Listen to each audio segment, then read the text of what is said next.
In my model of resilience, 9 pillars of resilience, the sixth pillar is emotional balance and mastery, very much associated with emotional intelligence. And it's one of my pillars of resilience because how we deal with our emotions makes has a very important impact on how well we manage our stress, and in fact, how often we actually trigger our stress response. We have this natural tendency to look for and reach completion in our lives whenever we're engaged in anything. So, if you are listening to a tune on the radio in your car, let's say, you get to your destination and you turn off your car in the middle of a song, or in any other situation where you turn off a song in the middle, you'll catch yourself trying to complete that song long after that experience. And that's, again, an example of how we have this tendency to want to complete what started.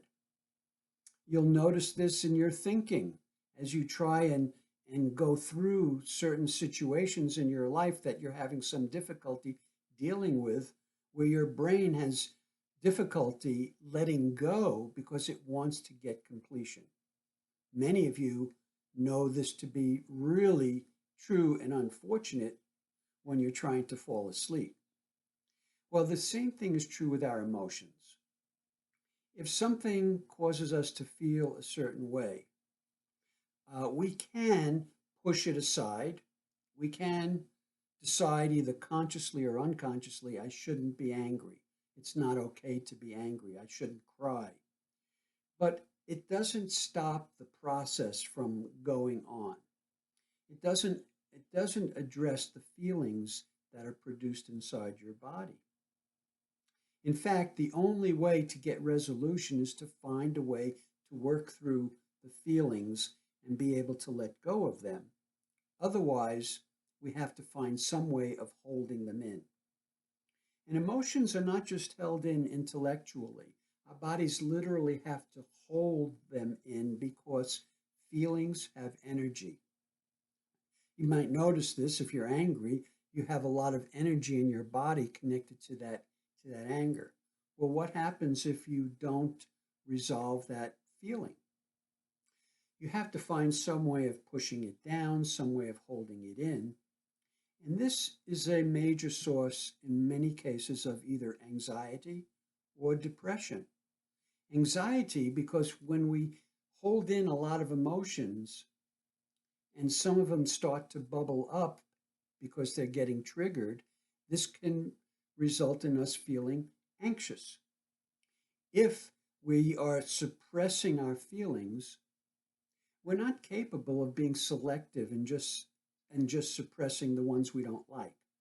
And that leads to a depressing of all of our feelings, a numbing of the body, a deadening of the body, as well as an interference of the flow of energy that holding creates.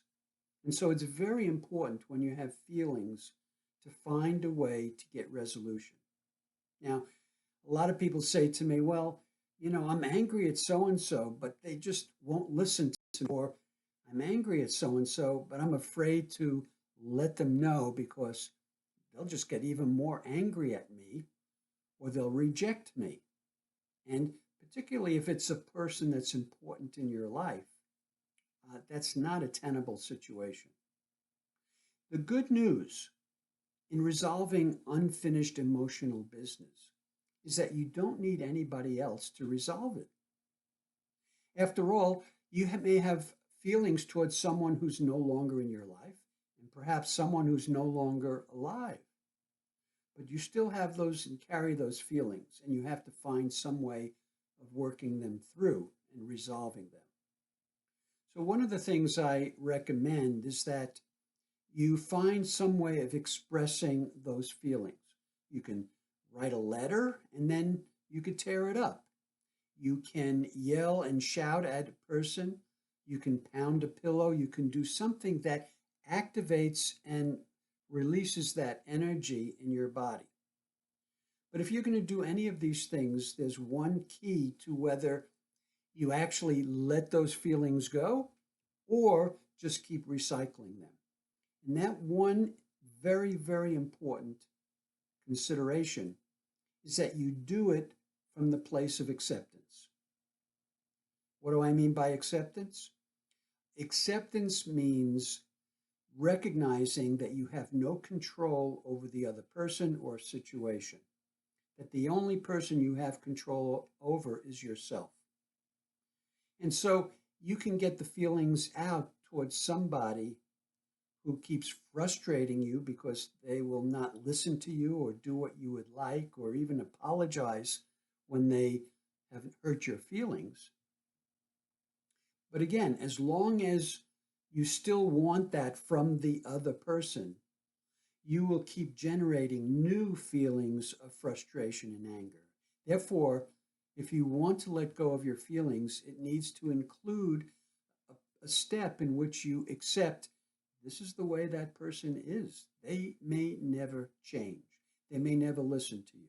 They may never apologize or even give you anything of what you're needing. And that's a tough pill to swallow, but it's an important ingredient in letting go of the feelings that you carry.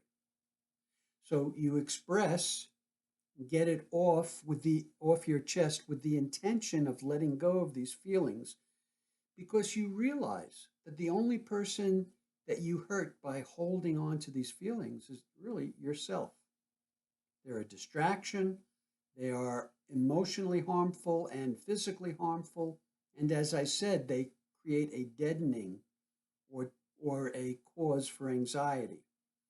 So you express with the acceptance that the other person may never change, and that will help you let go of those feelings.